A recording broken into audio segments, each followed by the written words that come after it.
Hello, beautiful people. Welcome to this week's episode of the Montpelier Happy Hour here on WVEW 107.7 LP Brattleboro. I'm your host and producer of the show, Olga Peters, and this is where we talk about how everything in Montpelier shakes out for the rest of us. And I want to welcome mover and shaker herself, Representative Emilie Kornheiser, to the show. It's been kind of wild with the holidays and your work schedule up in Montpelier, so we haven't seen each other as much as we normally do. So it's nice to see you, pretty lady. It's nice to be here with you, Olga, and to be talking about the stuff and how everything in Montpelier shakes out for the rest of us. I am glad to be here. It is early. Anyone who's watching the video version, we are talking early in the morning because we have days full of meetings. So forgive our faces. Yeah, so if you see us kind of doing this, it's the fact that it's 7:21 in the morning. Which, maybe you don't think that's early. Who knows? Well, yeah, the farmers in my family probably don't. I think it's early. So we're going to keep ourselves and everyone else awake with the riveting conversation we have today around school spending, specifically the December 1st letter from the Vermont Commission on Taxes came out, and it's looking at a 5.9% average property bill increase. And of course, if you've been watching the news, the big number that's being floated around, especially by the governor's office and the tax office, to be fair, is that between fiscal year 23 and fiscal year 26, which is the one we're going into, we've seen a 33% increase in property taxes. And one clarity I was wondering if you could help me with, Emilie. When they say 33%, they're talking specifically about education taxes. They're not talking about perhaps other taxes, or is that just the education taxes? Oh, Olga, it's kind of a weird number, to be honest with you. So the December 1st letter is in statute, the way it's supposed to be framed, the information that's supposed to be in it. And so we have sort of the same reference points from year to year about what growth looks like, what change looks like in this world that everyone cares about, everyone's invested in, but the conversation is hard to navigate. This is not a metric that's usually used, that 33% that they used. Oh, okay. And what it is it is just property taxes, but it's if you sort of take the sum total of all the property taxes paid in that first year and compared it to the sum total of all property taxes paid in this later year. It's not about adding up the changes. And so that includes if new properties have been added to the grand list, all of those taxes would be included. And it's not adjusted for inflation. And so yes, the sum total of property tax revenue that's been heading into the education fund has changed in that way. But it really doesn't account for the fact that those years ago, we were in the height of the pandemic. And our property taxes actually went down during that time a little bit because we had all of this other revenue coming into the education fund. It paints one slice of the picture. It's definitely the slice of the picture with the very highest number attached to it. And it's true. That is one piece of the puzzle that's important to pay attention to. And as I think a lot of folks who pay a lot of attention to this stuff were expecting actually this December 1st letter to predict even higher growth than it did. And growth so in the property tax base? Yes. Okay. Yeah. So it's the 5.6% growth that's expected, right? 5.9% growth that's expected. People were expecting double digits again in the December 1st letter. And so I've had a few reporters and a few other people be like, oh, do you feel relieved? I'm like, no, because it's on top of last year. And last year was more than a lot of people could manage in their budgets. And so the work we have ahead of us is exactly the same. And whether we're talking about 33%, whether we're talking about 5.9%, the work we have in front of us is that like Vermonters' experiences of their property taxes, myself included, maybe you included, is like, this is taking up a larger share of my budget than I'm comfortable with. And then I can sustain. And so something has to give. And that's what we're going to try to figure out. Well, thank you for piecing that out, because when I was reading through the letter and I was reading through some of the news reports, that 33%, while I had no doubt that it was accurate, it felt a little bit to me like, gosh, how do I kind of pull this thread? There are facts, and then there are our experiences of those facts and our emotional experiences of facts. And I think for, like you said, a lot of Vermonters are feeling taxes are too high. They've been too high. Vermont has this reputation of being too high in taxes, blah, blah, blah. That story, that 33% felt a little more emotional than it did clarifying. Does that make sense? Yes. Or it's And being used in an emotional way. Maybe that's the better way to say it. I think it was used to validate people's experiences. And there are usual metrics that are used in these conversations by technocrats who have these conversations, and this is not one of them. And it doesn't feel kind to say, I feel like someone went looking for the biggest number possible out of the numbers available and put that in the letter. But there's something in there about that.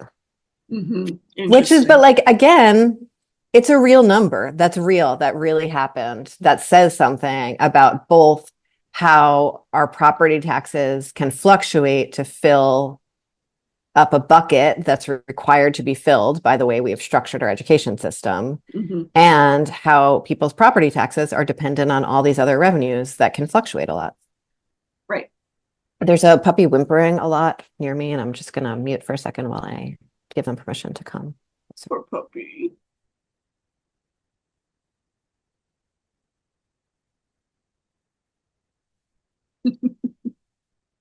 For our radio listeners, it was kind of cute to watch Emilie talk to a puppy with the sound off. Poor puppy. But all four-leggeds are welcome on this show. So if Puppy should like to make an appearance, Puppy is welcome. So for you, we, last year with the increase being in the double digits and being so stark for so many people, we really dove into it. And I'm wondering for you this year, as head of the House Ways and Means Committee, and as I believe the chair of the Commission on the Future of Public Education. I am not the chair of the Commission on the Future of Public Education, and I'm only the chair of the House Ways and Means Committee for another month. I don't know if I'm going to get reappointed or not. That's true. Probably will, for better or for worse. Okay, but I'm so sorry. When I was going through some of the agendas, I am thrilled. I'll explain why it was confusing. So the Commission on the Future of Higher Education, the Future of Public Education, I am not even on. But there is a subcommittee, the Committee on Education Finance, that is statutorily required, and I am the chair of that committee. Thank you. You're welcome. I was getting nervous when I go through the state's website because sometimes it's the AOE's website is particularly challenging to navigate, I think. So thank you for clarifying that. But given your work on taxes and given your work with the education tax specifically, what's standing out to you this year? What's new? What's different? Or what is the same that is either positive or negative? All those threads. What's standing out to me is, one, a lot more people are thinking about this and working on this, and that is fantastic. This is this is going to take all Vermonters and the whole of state government and every committee in the legislature to do something about it. It's very I know that like people talk about the tax system being complex in a derogatory way. I think sometimes complexity can create equity. I know it makes it hard for transparency, blah, blah, blah. All to say, it's like we're talking about our schools, which are like incredibly disparate and like the management of them and their spend. Anyway, it's a big system. And the more people that are involved in the conversation, the better off we'll be able to understand all the impacts of any possible changes. So I'm excited that all these people are in the conversation, and it seems like a lot more people are ready for change. And that's also very exciting. And I always think of something that you always tell me, Olga, which is you can't control when someone enters the conversation. And so as new people join the conversation, it's really important for us to sort of go back to basics and understand how we got here. And I think one of the important things about understanding how we got here is that it has taken us 30 years to get here in particular. And the assumption that we're going to be able to shift everything on a dime after 30 years of a system developing in all of its challenges and strengths is perhaps just like a little optimistic. Mm-hmm. And so I'm really trying to like continue to go back to basics over and over again with people. And so I wonder if you don't mind if I do that just for a moment now. As always, yes, please. Okay. In the 90s, that's when I first moved here. Mm-hmm. Most schools all across the country are funded primarily by local property taxes. And I remember where I grew up, there was like huge disparities between the public schools from one town to another. Yeah. Based on grand lists and community will and all kinds of things. It created huge disparities in access to education. Wealthier communities provided higher quality education. And those disparities, that like unbelievably unequal access to educational opportunity, led to lawsuits all across the country. And one of the very first lawsuits to prevail against the state was in Vermont because of particular language in our Constitution. And that was called the Brigham decision. And we have read it on the air. If anyone wants to go into the Wayback Podcast machine, go listen to it. It's actually really pretty fun. And what that meant, we've also read the Vermont Constitution, if you want to go find that clause back in the Wayback Podcast machine. And that decision, that Brigham decision about sort of unequal access to education led to the passage of Act 60, which sought to provide more equitable access to funding across districts. There are many, many ways that the legislature could have decided to solve that problem. They could have decided something that was much more about sort of education and much less about taxes. They decided on something that was much more about taxes. And Act 60 appeared to preserve local control, and it shifted to an incredibly centralized model of the state collection of tax revenues, right? And then redistributing them based on whatever a local district voted on, which is incredible. It's really, and I don't want to get lost in this too much, but in so much of our budgeting in other areas of state government, or, even just thinking about like contracted services, it seems absurd that we build our budget based on just sort of like what happened last year or what's available instead of like what Vermonters need, right? Mm-hmm. And the education fund's the opposite of that. And that's really inspiring that like districts get to say like, this is what we need to educate our students. Please give us the money, state governments. And we do. We raise property taxes sufficient to meet that. Mm-hmm. And so that is incredible. And it leads to really big challenges in that different districts make very, very different decisions about what taxes they think their community can withstand, even though we're talking about a statewide grand list. And so we still have tremendous inequities in how much districts are spending from district to district based on the culture of communities and the scale that they're operating at means that often very different opportunities can be offered at the same price per pupil. So that was sort of what took us 30 years, like that all started 30 years ago. We are here. I think it's also important to remember that Take Back Vermont happened right after Act 60, Mm-hmm. which was absolutely about cultural issues and gay marriage and civil Mm-hmm. unions. It was also about property taxes um, and local control. Mm-hmm. And so that's sort of the environment that we are swimming in.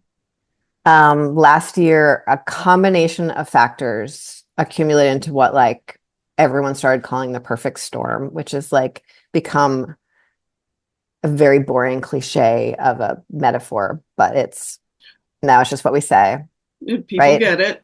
And so that was healthcare costs skyrocketed, students' need post-pandemic were still surging, even though federal dollars dried up. Inflation was up, so like that made heating a building cost more, paper cost more. Schools faced deferred maintenance and crumbling infrastructure because we had not invested in that in a long time. And changes to the formula for counting students reduced tax capacity in some districts and increased it in others, and that caused some inflationary pressures. Mm-hmm. And we talked about this at the top of the show, the amount of non-property tax revenue going to the education fund returned to sort of similar levels of pre-pandemic. They'd been quite high during the pandemic. And so in some ways, we'd been able to sustain increased spending without Vermonters feeling it as directly in their property tax bills. Mm-hmm. And any one of those single things in a single year would have been a really big deal that we would have spent a lot of time wrestling with. And we knew that a couple of them were coming, and we actually set money aside to prepare for that. The perfect storm we were not prepared for. Right. So last year, the December 1st letter came out right around this time, right? And it projected more than a 20% increase, much panic, and not a lot that's available in the short term. So we worked really hard to reduce the pressures. And we did that by adding a couple new revenue sources. Most new revenue sources are not available in the year that that legislation has passed. And so there's only a few revenue sources that would have made a difference for last year's property taxes. Okay. And one of those was short-term rentals. Right. And so like people renting a short-term rental are charged a higher tax right now, things like that. And then we also used one-time money, like we transferred money from the general fund that could have gone to other things, like mental health care or housing or whatever. We transferred that to the education fund in order to offset property taxes. Mm-hmm. And so that's what we did for last year. And then we also reinstated something called the excess spending penalty that was designed to try to control costs this year. Lots of people think that's the reason that the estimate is a much lower growth rate than we were at last year. And we set up this Commission on the Future of Public Education because we knew we needed to do something big. So that brings us to now. That's my little primer. Sorry about that. No, that's a good one. And it reminded me, Emilie, that if folks are looking for other resources, Vermont Public has a video on their website about school funding that I think it was pretty good. And there's Lola some. worked very hard on that, and I also agree. It's very good. Yes, yes, Lola, thank you.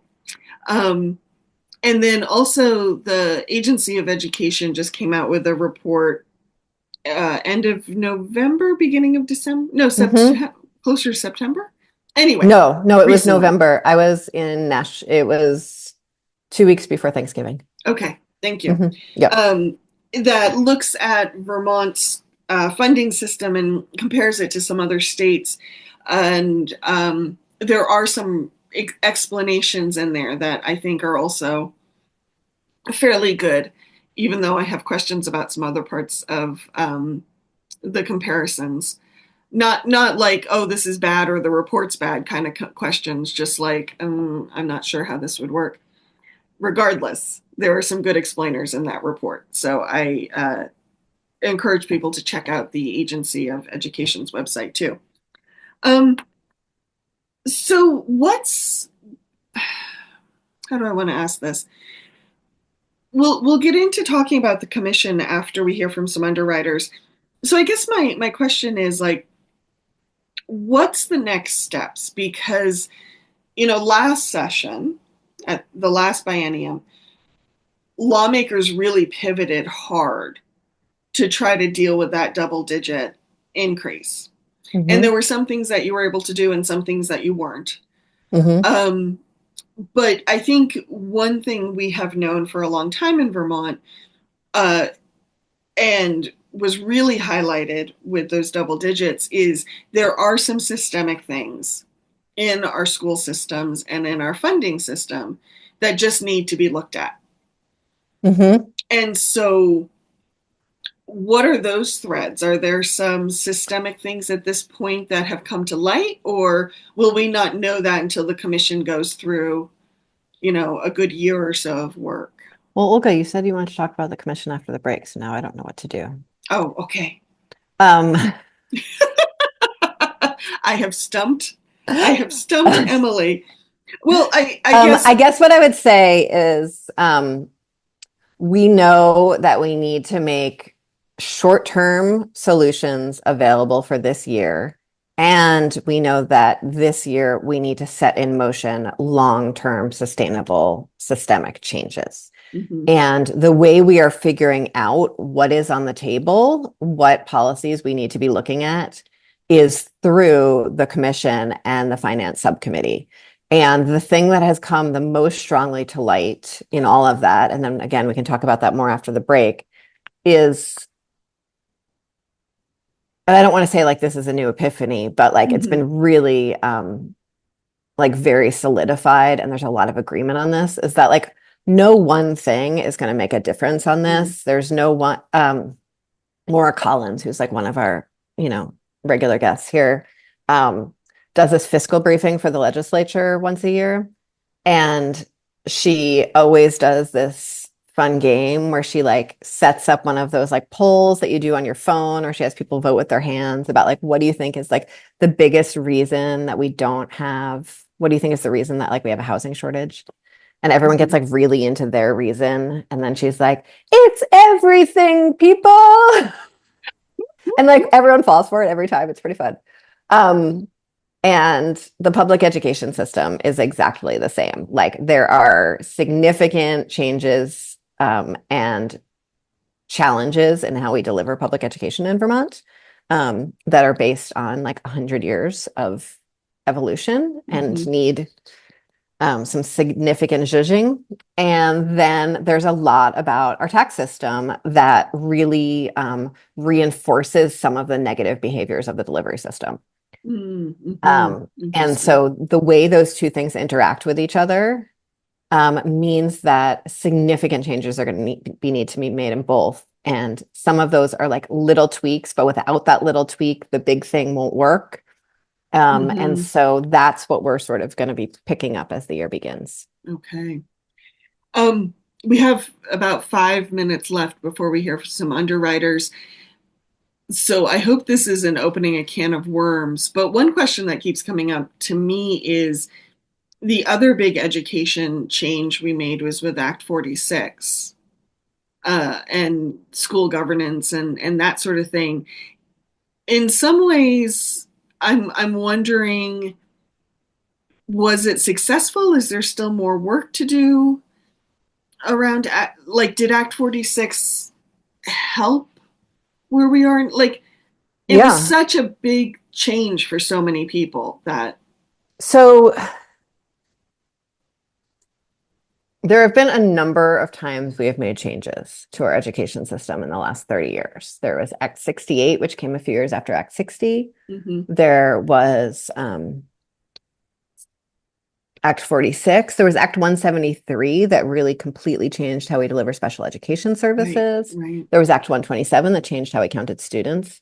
And all of them, because they were done in isolation from all of the Mm, other pieces, and because the legislative process is messy and compromises begin to be built in order to get to agreement, um, somewhat fell short of their goals. mhm, And so Act 46 is a great example of that, in that it changed governance. It did not change delivery, mhm, right? And one of the pieces of that is that in changing governance, if money was saved in that those governance changes, because of the way the tax structure works, that money that was saved went usually directly back to that district to be spent for other stuff, which is great. I just don't know if that's what people intended, right? Right, And I right. wasn't in I was in the legislature when Act 46 passed, thankfully. Grateful for that. But all of and that's sort of like I could tell you a similar story about 173 about why I mean, similar but different. And so I feel when we think about the work that we need to do over the next few years, thinking about how we can be really controlling for unintended consequences or for how we create incentives in the system that might not be the incentives we want. And what are we going to do through the political process? Because when I look at sort of this suite of policies that have been discussed at the commission and the subcommittee, what becomes clear is that if we put them all in one package, any one community is going to like love 4 out of 10 and hate 6 out of 10. And it's going to be different which communities hate which, right? And does that mean that everyone can say, I understand that if we can compromise on these 4 things we don't like, or these 6 things we don't like, it will be for the good of Vermont, and we know that our school will in the end be better and our property taxes will go down? Can everyone like get around that? I don't know. Well, and can they get around it after decades of feeling frustrated and let down by Yes. many of these pieces of legislation, for better or Yeah, for and by the worse? legislature, by the trust with the legislature is very low, trust with the Agency of Education is very low. It's all, yeah, it is tough stuff. Mm-hmm. Yeah. Well, thank you, Emilie. We're going to hear from some underwriters here on WVEW LP Brattleboro. But before we go, I want to just leave listeners with this thought. We are hoping to have folks from the Vermont Historical Society back on the show in the coming months to go through some different pieces of history and hopefully apply some context to some of the things that we are struggling with now. In part of that preparation, I was reading through a few speeches from governors, both inaugural speeches and speeches they gave as they were leaving office. And a theme that came up in several of them that I'm just sitting with, especially given the recent election, were these governors talking about institutions and how we need strong institutions in Vermont and how we need particularly strong education. Because for these governors, these speeches were all from about the 1800s, some are just around the Civil War era. And they were talking about why these things were important was because part of their duties, that as I read it, as lawmakers, was to make sure that there was a healthy government and a healthy democracy to pass on to future generations. Like that was part of their duties. And so I'm just sitting with that and sitting with that bigger context of, again, what Vermont do we want to live in? Mm-hmm. And what do we want Vermont to be? And some of these really messy, nitty gritty things like education funding is actually a really big part of that. I've been thinking about that a lot myself, thinking about what it means for a school to be the only strong institution in a community, Mm-hmm. what it means for schools to be strong institutions in communities where very few children live, what it means for all that pressure to be on those kids, and how, even on like the sort of basics of macroeconomics, and sort of community development, strong institutions like schools actually stabilize local economies in really profound ways, right? Yeah. With just like having a bunch of people who have regular jobs with steady salaries and steady benefits, right? Mm-hmm. And so like all of those things are good for everyone. And if we have property taxes that are unsustainable for folks to fund those institutions, faith in those institutions will wane, right? And so what I was so struck with when I was knocking on doors was when I talked to a lot of retired teachers about this. Interesting. And part of it was just like, they still are in sort of regular contact with the NEA and still get a lot of sort of messaging from them. And so they're more tuned into the nuance of the conversation. And they're on a fixed income, right? Mm-hmm. And the education fund pays for the pension system.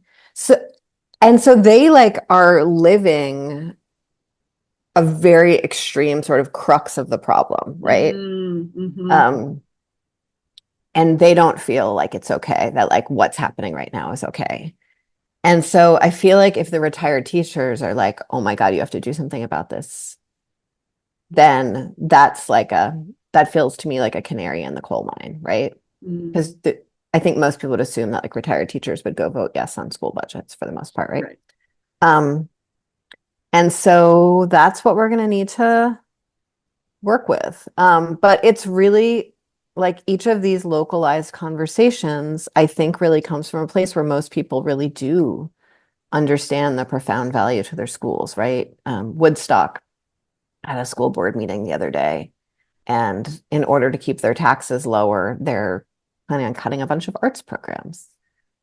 And that's bad for kids. Mm-hmm. Mm-hmm.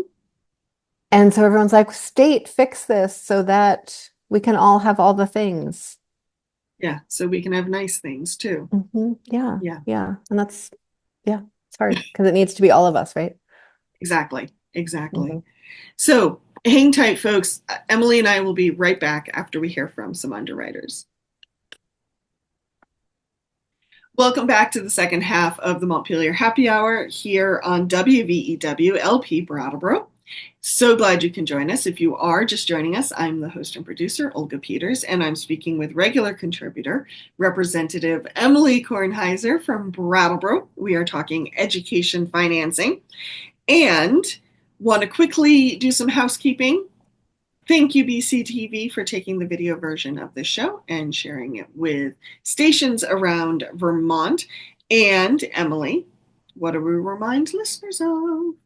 Olga, the views and opinions expressed here on the Montpelier Happy Hour are those of the host and the guests respectively, and not the station, nor platform, nor employers or friends of the person speaking.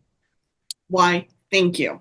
Welcome. Just a housekeeping note for folks too. We went a little over time in the first half, so if this second half feels short, that's why. And Emilie, so let's talk about going forward. We know our financing system for education has its issues. We know a lot of schools and communities are struggling with property taxes. In many ways, this is not new news. The Commission on the Future of Public Education in Vermont is, however, fairly new.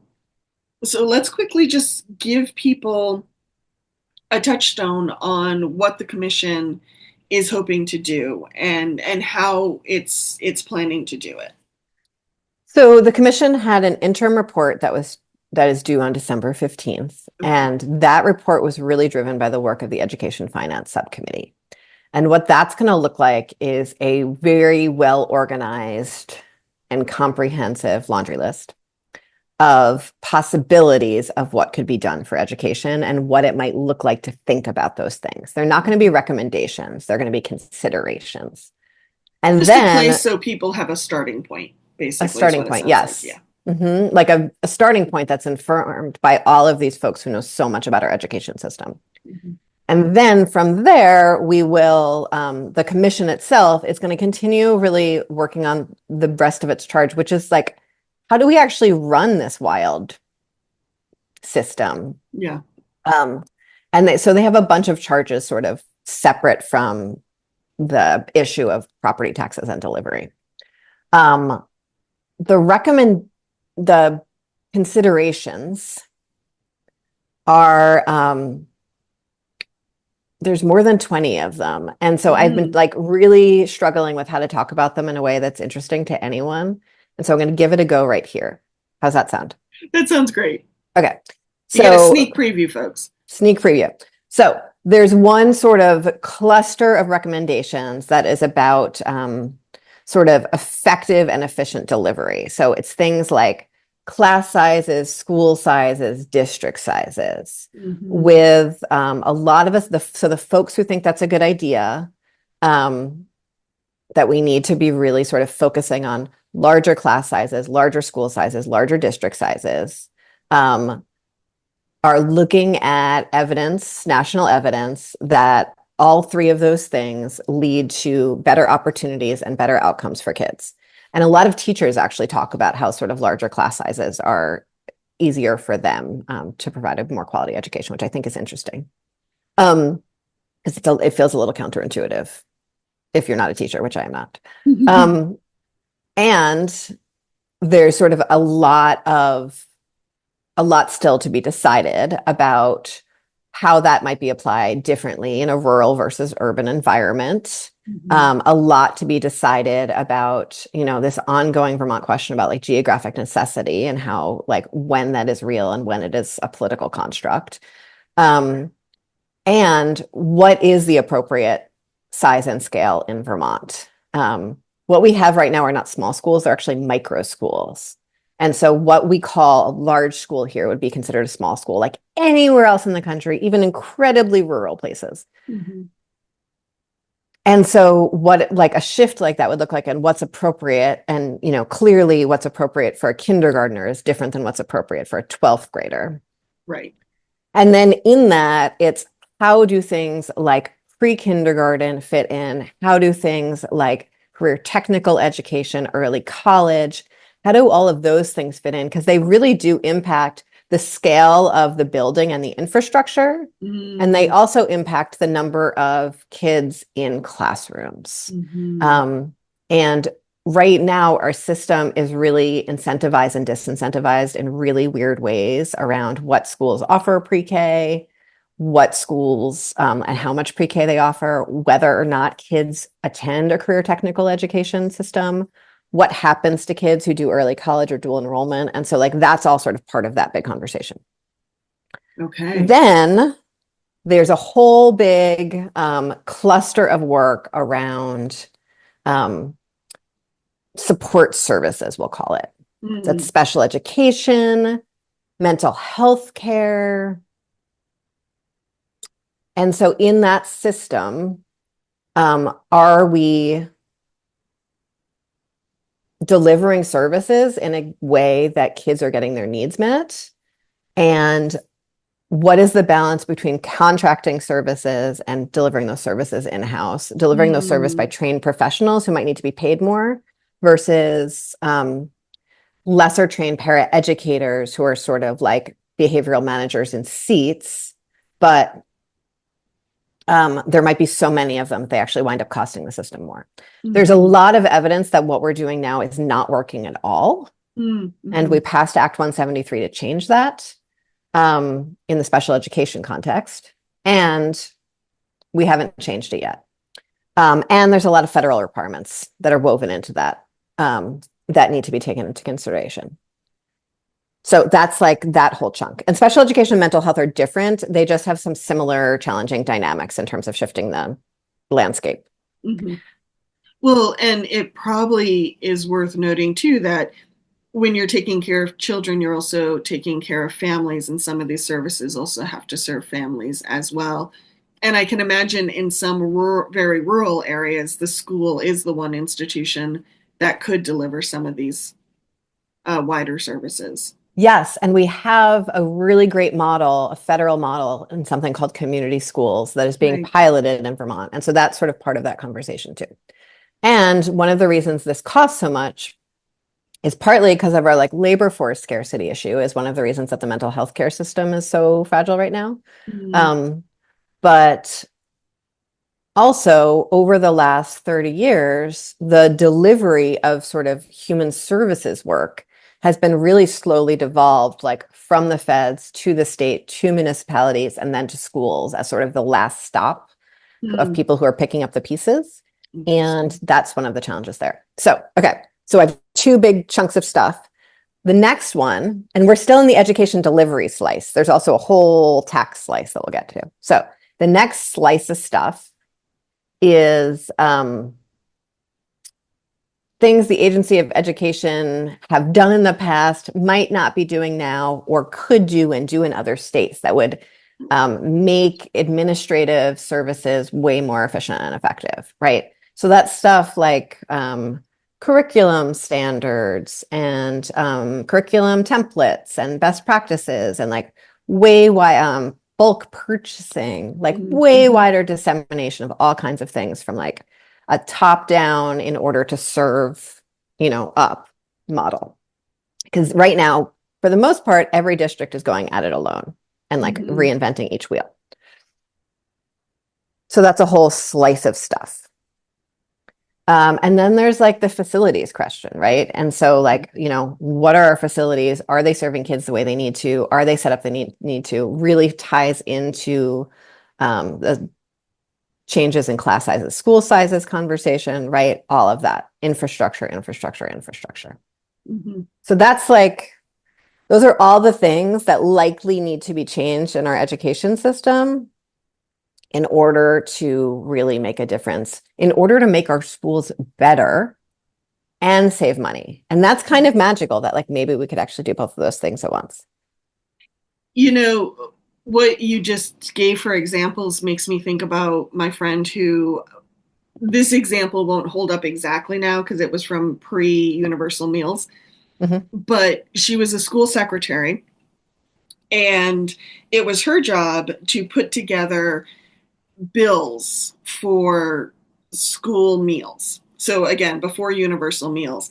And so she'd have to go through and see like who qualified for subsidized food, who didn't, who'd been paying, who didn't, so it was a big job in of itself.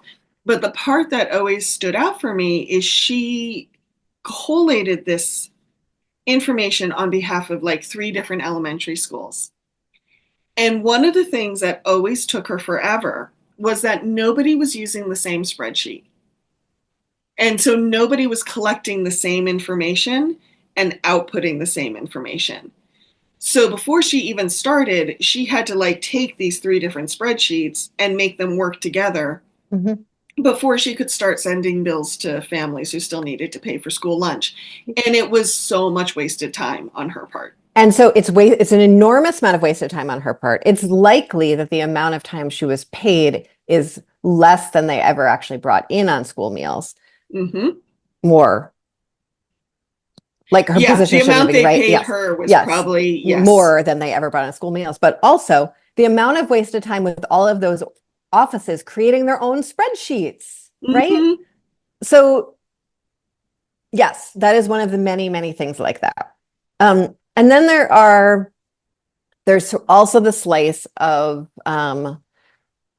like how we deliver benefits to teachers, right? Like salaries are the salaries and benefits and school employees. Like that's one of the biggest pieces of the pie. And so healthcare costs are skyrocketing. Is there something we can do about that in just this context? Maybe, maybe not. And then pension costs also are sort of a part of the education fund. So how does that work? Okay. Those are all, that's like the big sweep of education stuff. There's a lot more to be said. And one of the things the commission's going to be taking on is like the role of the Board of Education in all of this stuff versus the Agency of Education, where our education quality standards fit in, what enforcing anything means, all of that. Okay. Federal reporting, I didn't even talk about that. Okay. Yeah, that's a whole other layer. Yeah. And then in tax land, we have a fun lineup of stuff, which includes a whole bunch of people want to add more money to the education fund. And their ideas around that are things like expanding sales tax to services, like taxing legal services, for instance. Or taxing, creating a new tax bracket for the wealthiest Vermonters, right? And putting that into the education fund. Except like, Taxing services is really complicated because it's very unclear what a service is or isn't. Unless you do it really carefully, it winds up being a pink tax because women tend to access services more than men do. The idea of levying a tax on every accountant and attorney in the state and having them all descend on me to argue against it is very unappealing. Yeah, I can see why that does They're not very sound like organized, fun. but like they're like skilled lobbyists. And um, and so there's sort of like that slice of things, and sort of that are being brainstormed and considered. And then there's another slice of things that are under the title, and this is something that like local school boards talk about a lot, is like moving non-education costs out of the education fund and into the general fund. Mhm. And Such as, everyone has a different definition of what is an education cost. there you go. Very much such different ones. And one of the things there are some interesting dynamics to this. One is that like it's not like the general fund is flush with money right now, right? And so the amount of sort of economic constricting or financial constricting that would happen with anything in the general fund if it was moved there, I think the reality of that might be sort of hard to unpalatable for Mhm. districts when it came down to it. There's also this wild thing with federal issues in that school districts are required to deliver certain services to students by the federal government. And Right. so if something is moved, so one great example of this for me is mental health services. So we pay for a lot, most of our mental health services stuff is paid for out of the general fund, like our designated agencies, right? Mhm. And the designated agencies aren't necessarily doing as much as the school districts need them to in order to meet requirements of 504s, which are contracts with parents that are regulated by the feds, right? And so the districts hire within their budgets to cover that difference, right? And so we Mhm. are paying for that out of the general fund. We consider it a general fund cost, but the school districts are still making up the difference. And Right. so that's like one of those, that's one example of how complicated that would be to do, but it's one of the big ideas. Mhm. And I'm trying to really paint the complication of each of the big ideas in order to just help folks get a sense of like how gnarly this is. Not that it's impossible, just that every single piece comes with really big trade-offs that we need to be considering as we move forward. Right. And I think, to put it another way, it's so simple to stand on the outside and say, "Well, just do this."